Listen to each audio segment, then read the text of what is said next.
even more before October 7th.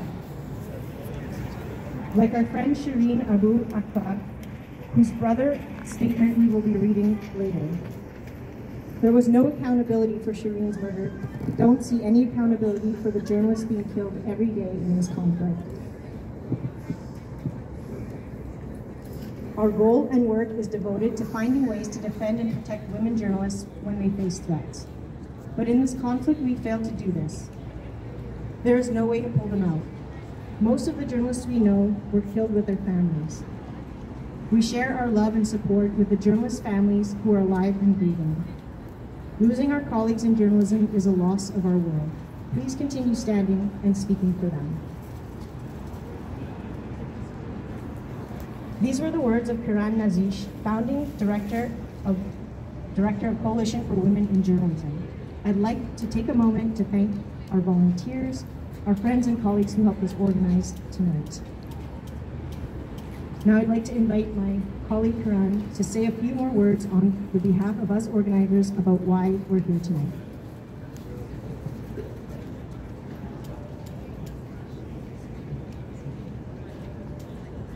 Hi everyone. As Francesca mentioned, there are some light refreshments off to the side, so please don't be shy. They're here for you. But first I want to thank everyone who has shown up here today. Organizing this was no easy feat. Our colleagues in Toronto, who did a similar vigil 2 weeks ago, contended with the question about how to invite journalists to have any opinion on the war on Gaza following Hamas's October 7th attacks, even expressing solidarity with and mourning for fallen journalists, felt out of reach for some. Nearly 200 journalists showed up to that event. For us, that meant we knew we wanted to host this event for journalists and make space for them to grieve, but go further and host a vigil where our friends outside the industry could grieve with us as well. We thank our friends in Toronto, Pasint Matar, Janelle Massa, Fatima Inori Roy, for creating this ripple effect where we can all come together and mourn the loss of our colleagues, affirming our commitments for press freedom both at home and abroad. This statement, since we started working on it, has needed constant updating.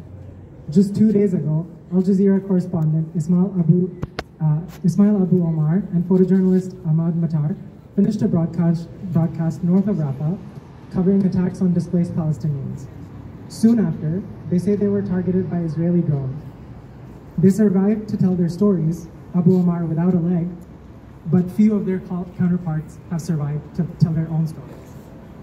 United Nations experts have sounded the alarm on Israel's military operation in Gaza, saying it has, quote, become the deadliest, most dangerous conflict for journalists in recent history. Earlier this month, in a press release, they said, rarely have journalists paid such a heavy price for just doing their jobs as those in Gaza now.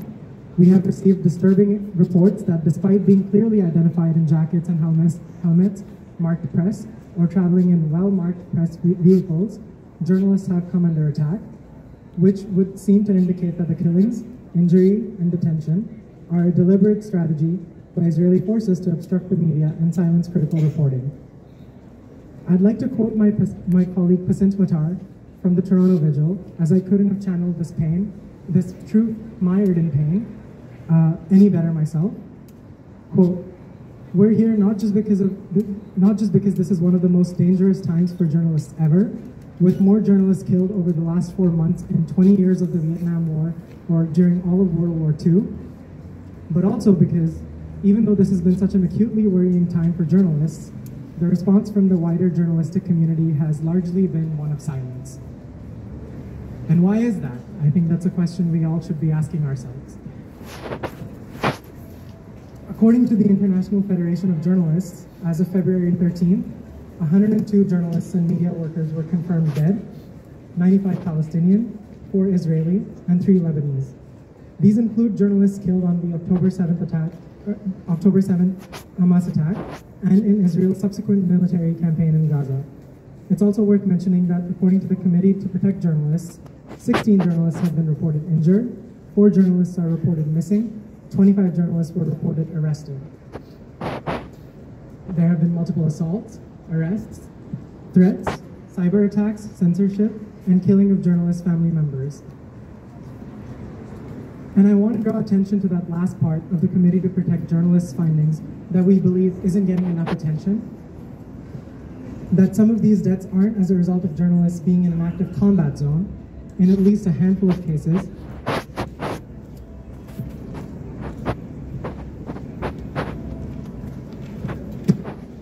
Journalists have been targeted by the Israeli military, along with their families, in their own homes. According to the Palestinian Journalists Syndicate, prior to October 7th, there were an estimated 1,000 journalists in Gaza, with over 100 journalists and media workers killed during Israel's military campaign in Gaza. That's about 10%. I'd like you all to imagine, as you look around today, see some few familiar faces, what it would look like if 10% of Metro Vancouver's media workers were killed in a matter of 4 months, and what our reactions might have been to such a horrific time. Of the journalists who are left, some like Bassam Auda, who once made films about strawberry farms and beekeeping in Gaza, now starts every broadcast with, "Hey everyone, it's Bassam from Gaza. I'm still alive somehow." We, watching it on our Instagram feeds, have seen our colleague's home get bombed, seen her laugh, cry, eat scraps to sustain herself, while she unrelentingly brings us critical news.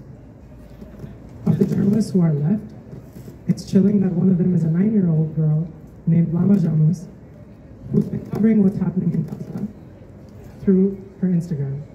She's spoken to children her age, wanting to document their plights just as heavy as her own plight, gathering them in front of a camera just to say, "We have a message for the world, please stop the war."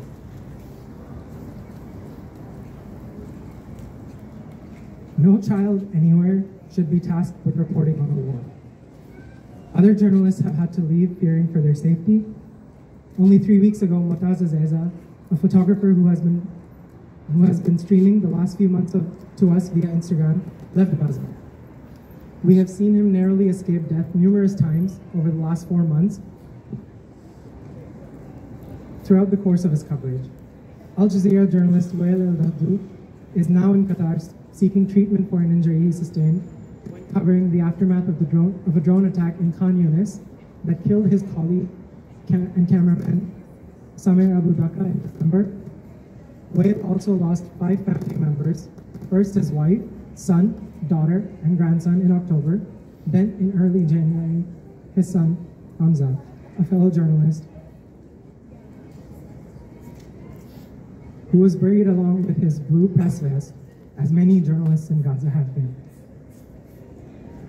As one Palestinian journalist, Salman al-Bashir from Palestine TV said, when mourning his colleague Mohammed Abu Hattab, who was killed in an Israeli airstrike in November, "There is no protection for us in these helmets or vests." He said those words while tearfully removing his press gear live on TV. Unless they agree to IDF's rules, no foreign reporters are allowed in Gaza. Foreign press has largely relied on the information coming from Palestinian journalists, who still continue to pay a cost that no journalist should have to in covering any conflict. And this should worry all of us. It certainly kept many of us present here today